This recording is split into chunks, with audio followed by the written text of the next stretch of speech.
be here. I would like to ask first, how many of you here are lawyers? Who has legal background? Very good, me neither. There is a great, I will be talking about EU legislation related to firefighting foams. And my background for that is that I have absolutely zero legal studies, but I have been working in the Finnish Environment Institute, which is the competent authority for the EU PFOS regulation, for 21 years. So I'm like what the Australians would call a bush lawyer, which is a person who claims to have legal knowledge but doesn't really have it. So when we think about the foams, and we have heard about, Gabe spoke about the restrictions on foams in the global level, and also mentioned that nothing happens unless you do it at home. And now that Albania is in the transition, harmonizing the legislation to the EU membership, we thought that it's a good idea to have a look at the EU legislation. But if you're like me and you don't really have deep legal knowledge, I will just keep this in very general level that I understand myself as well. We have two main legal instruments in the EU legislation, in the chemicals legislation, that are related to firefighting foams containing PFAS.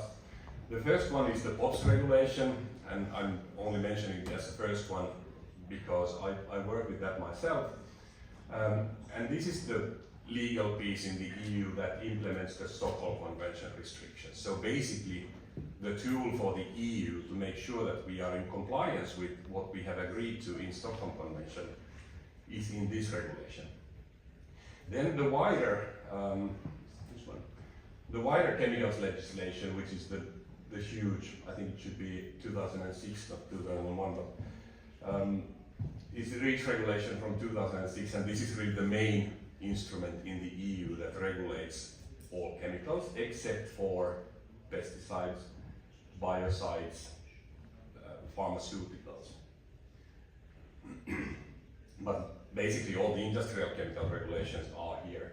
And REACH, just like Stockholm Convention, has a lot of annexes, and Annex 17 contains the chemical restrictions. So in PFOS regulation, you have already become familiar with these three PFAS groups that have been restricted in 2010, 2020, and PFHSS, I think, in 2023. And then we have two other relevant groups of PFASs which are restricted in REACH regulation Annex 17. These are interrelated in the sense that, as you know, often the EU is sort of a front runner in chemicals regulations, and we have developed EU internal legislation on chemicals that will later be listed in Stockholm Convention under global restrictions. And when this happens, the chemical that is listed in Stockholm Convention and subsequently in PFOS regulation will be removed from REACH. And this is sometimes a little confusing for companies, for example, because they do follow a lot of REACH regulation, but they don't follow to that extent the PFOS regulation. The EU regulations that are in Stockholm Conventions are not necessarily identical to the PFOS Convention, the Stockholm Convention. So the EU regulations often tend to go a little further, so we are a little more restrictive than what has been possible to agree on the global level among the 184 countries.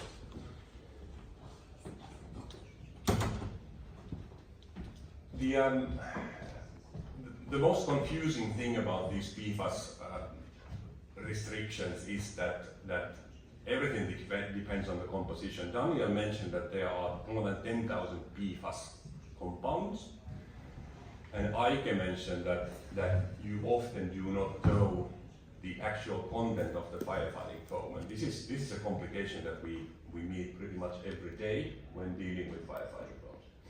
But the restriction, the chemicals restriction, is really dependent on whether this chemical is present in the firefighting foam or not. And it's also dependent on the concentration that is present. So if it is below what is called an unintentional trace contamination, then it's not considered existing. So when you look at the firefighting foam systems, like a fixed system that we might have in a refinery or an airport where you have sprinklers and pipes and all that,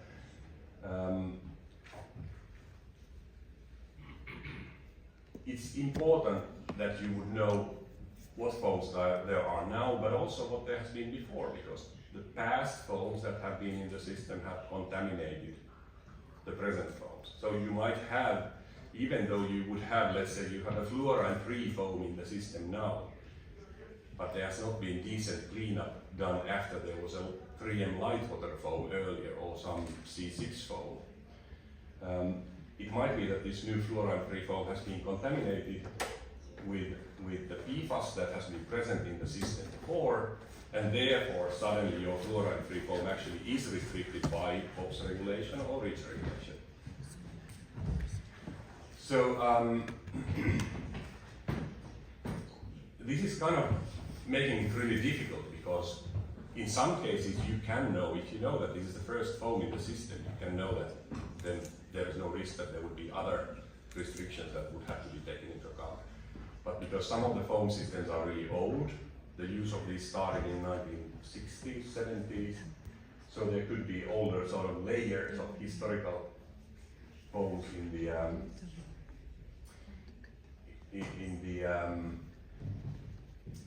the system. And one thing, and I'm saying this as a civil servant and as a government official, that what we really have problems with is that the information that is given to the users, the firefighters, about the contents of these foams is insufficient.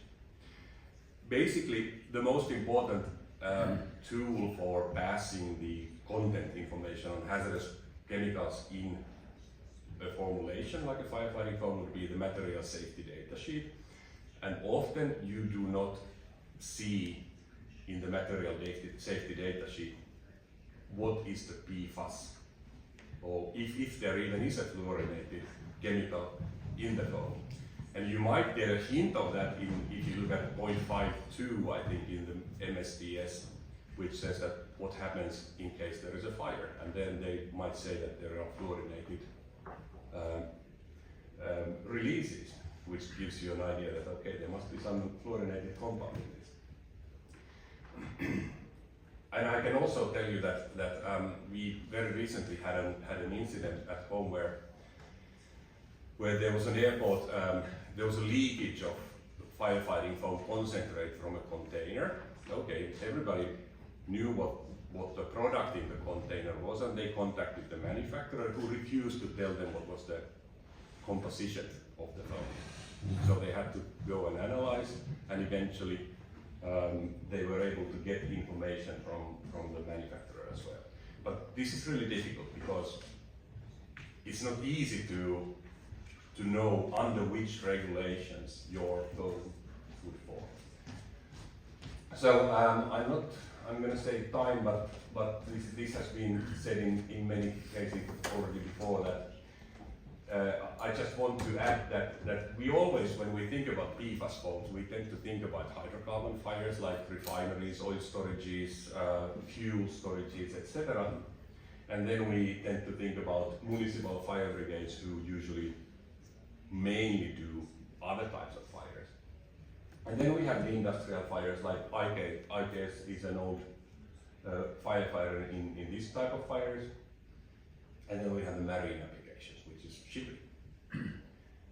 But in addition to these, we have firefighting foam use in very, very surprising fields of industry, such as food industry.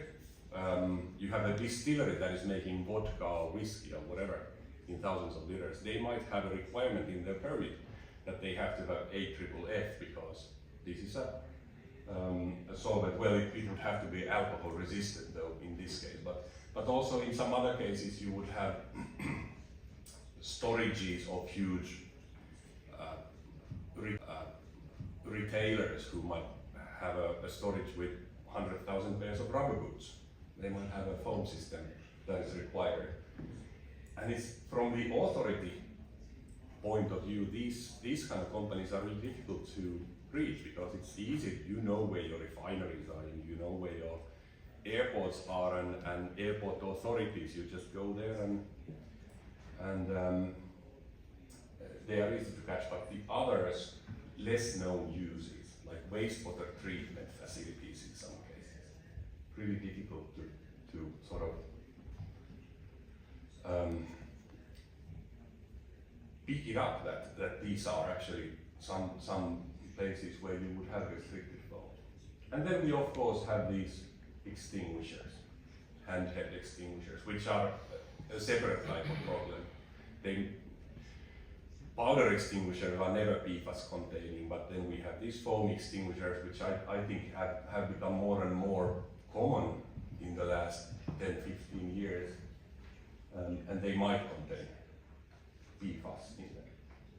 Of course, in a lot smaller quantities than the bulk foams. So if we look at the different PFAS groups that we have restrictions in either POPs regulation or REACH regulation, we have the PFOS, which was listed in Stockholm Convention in 2010. The restriction entered into force in it was listed in 2009, but the restriction entered into force in 2010. Before that, already in 2006, there was an EU REACH restriction for PFOS, which gave 5 years transition period for PFOS containing firefighting foams in the EU. So you had to get rid of PFOS containing firefighting foam by June 2011. And that was already in the POPs regulation.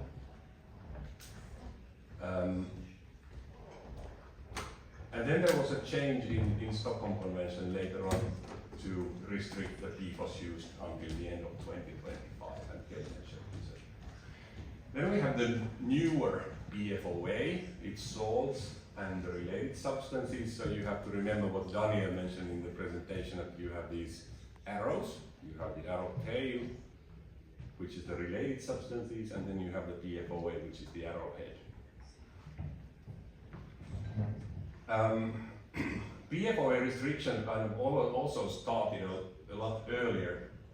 There was this voluntary US EPA product stewardship, which reduced the amount of PFOA in PFAS products by 2015. And this is where the difference between C6 pure and C6 that Heike mentioned earlier comes from. Excuse me. So in 2017, there was a REACH restriction on PFOA. 2020, the restriction of Stockholm Convention entered into force, and in 2020, these were also put into EU POPs regulation. Now I can't even see what I have because the color is very bad. So this is PFH access. PFH access is closely linked to PFOS. So when PFOS was produced, they also produced PFH access, and it's also always present in PFOS foams. So there was a restriction for that. And then in the EU, we had the longer chain PFCAs, so that have a carbon C9 to C14 that were restricted 2 years ago in the EU. And then we also have, so this is only in REACH, and this is also only in REACH. There is no Stockholm Convention restriction of these yet.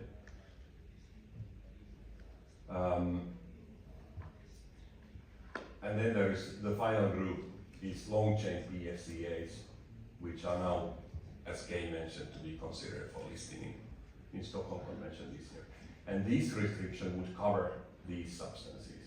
So likely what will happen is that if the Stockholm Convention decides to list these group of PFASs, PFASs in the Stockholm Convention, they will be put into POPs regulation next year. and then we will have this restriction removed from REACH. What has also been already referred to here is that there is this universal PFAS restriction that is currently being discussed under REACH that would restrict all PFAS uses in the European Union. As part of this restriction, there is a separate track ongoing which is targeting only PFAS containing foams. So this would remove all PFAS containing firefighting foams from the EU market, although there are like certain transition periods. So if we have a look at the different restrictions, and I'm trying to keep this short. So PFOS was really the first and most effective PFAS surfactant that was used, and you will have this information in the slides. But basically what happened with PFOS, that the use of it as firefighting foam started in the late 1960s, and in 2003 and informed that it would voluntarily stop production of PFOS. The production did continue in China, so there was no problems with getting PFOS if you wanted. Australia started phasing out PFOS in the early 2000s, and Sweden nominated PFOS in Stockholm Convention in 2005. And as I mentioned, the REACH restriction entered into force in 2006 with the phase out of foams in 2011, and then there was the Stockholm restriction, which sets the sunset for this year. The interesting thing about this is that International Maritime Organization, IMO, is only about to start phasing out PFOS containing foams in shipping, and that will start next year. It is beyond me to understand, like, how is it possible that the EU countries, for example, have phased out PFOS containing foams 14 years ago, but we still don't know whether those are actually used in our ships or in the ships that come to the EU ports, although it would seem like it would seem clear that the regulations of the EU would have to be applied also to the ships. But this is what it is. IMO is starting to phase out PFOS in ships in 2026, and that will take at least 5 years. What it in practice means is that, as I mentioned earlier, that it's really difficult to get in touch with certain industrial sectors that you suddenly realize are using actually PFOS. I wouldn't rule it out that ships that come to European Union ports or anyway go across the oceans in the world or come to Albanian ports would have PFOS foams in their system, which might give, if there is a fire, you would have a huge PFOS release into the environment. And PFOS is still, if we look at the environmental samples, it is the one that is mostly there. If we look at human blood samples, I don't know, what was PFOS most prevalent in your blood? Oh, I don't know, I need to look it up. Yeah. Well, we had a fisherman in Finland, we had a fisherman who lived on the fish that he caught from the river that is going through Helsinki. And his blood levels were very high with PFAS because the fish was contaminated with PFAS, and it was like 90% of it was PFOS. And remember, the using foams was stopped in 2011, but of course it's very prevalent. If we look at the environment, this is really the reason why PFOS was originally first listed. PFOS kind of started this, and you could see that the PFOS concentration in polar bear liver were just increasing all the time since the 1970s when the use started. And here you can also see the different matrices where it has been measured. And then we see these other, like fluoropolymer alcohols here, that have continued decreasing. So here you can see that restrictions actually work, but when there was a restricting, when you restricted one chemical, there's a new chemical that it started to be used, and that goes on. So PFOA, the other C8 surfactant. This is really an impurity in foams, but if we think about PFOA, we really have to remember what Daniel mentioned about the arrows. So this is the PFOA, this is the arrowhead, but the related substances, the fluorotelomers and other PFOA related substances that will degrade to PFOA when this arrowhead is cut are present in firefighting foams. So that's why the restriction covers PFOA and related compounds. And these related compounds are really difficult to measure in environmental samples or foam samples, so you have to sort of, you may be able to indirectly evaluate them or estimate their amount. But as I mentioned, there was the voluntary phase out earlier, and that's why we can have PFOA containing foams that are subject to POPs regulation, and then we can have those that are not, because they have been, the PFOA content has been made so much lower.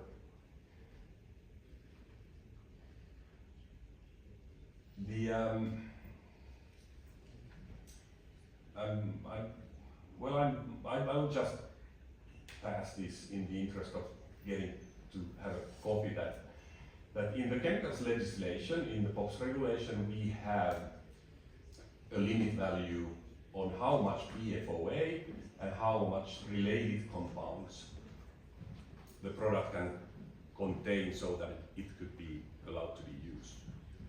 And these are really, this is the 25 ppb limit, 0.025 milligrams per liter of PFOA, which is really low.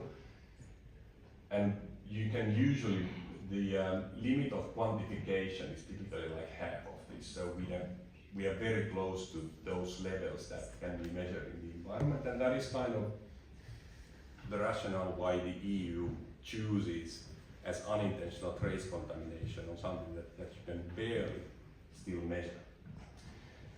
In these legacy foams, PFOA was present, so legacy foams are those that were produced before this product stewardship, before 2015.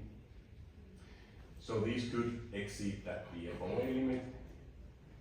And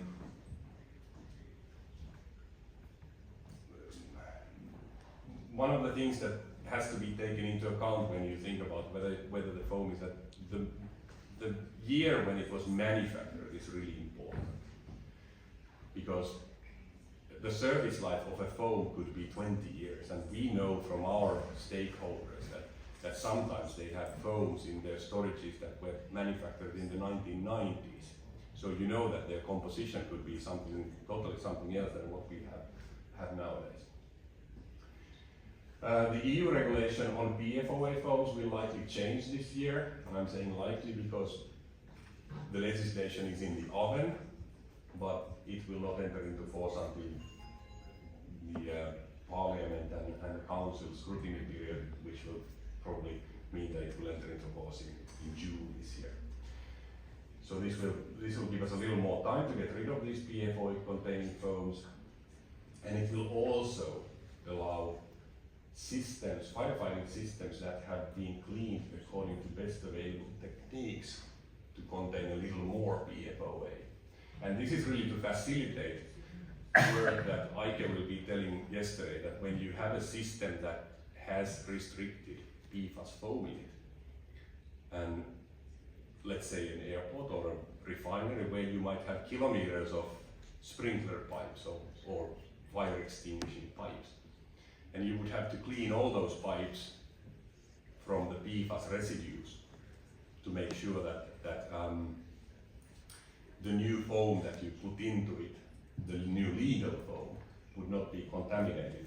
So this is to give a little flexibility for that work. And also also make it a little perhaps financially feasible to do. So it's currently being crafted under REACH, which will cover every foam that contains PFAS, any PFAS. So this will sort of make it a lot easier in some extent. So this is under preparation, and we are expecting the restriction to be published later this year. And it would prohibit the use of all PFAS foams with different transition times for different industries. There would be a 1.5 year transition period for training and testing, 5 years for pretty much everything else, and then you would have these sets of facilities with a 10-year transition period. And then there are other conditions which require labeling stockpiles and waste, which is a little strange, but and perhaps most importantly, and this will have big impact on a lot of things, is that there is a requirement to prepare a PFAS foam management plan. What it means is that when you're required to restrict the use, for instance, to cases where you can contain all the releases, this is something that you have to actually address beforehand. Do you have what it takes to collect the releases if you're going to use it? So this is really interesting. So I will conclude that there are many types of different foams in use, and we don't have to care about the non-fluorinated foams at this point, but it's just important to know that you can't necessarily assume that you would have a fluorinated foam. What is our experience in Finland is that fluorinated foams are used in many cases where they should not be used. I've heard experts say that municipal fire brigades should not have AFFS. But the reality is that municipal fire brigades often have AFFS, and the only explanation I have really figured out is that when a salesperson comes to a fire brigade, or however they buy their foams, they say that this is a great foam, this is one size fits all foam, and you can go to any fire and it will be great. Another mention about potential environmental risks, potential risks for the firefighters themselves or anything. But this is just like, I mean, these are great products. I'm not saying that, but the problem is that it comes with a cost. But then if you look at the different fluorinated foam restrictions, AFFF is always fluorinated foams, but then you have these different classes. You have those that are restricted because of their POP content. These are typically foams older than 2016, C8 foams, which have a longer carbon chain, like PFOS, PFOA, and then we have these older C6 foams. And then specifically you have the C6 pure, for which the PFOA content is so low that it would not come under the POPs regulation restrictions. The difficulty comes with the fact that you have contamination from old foams that have been used in the system.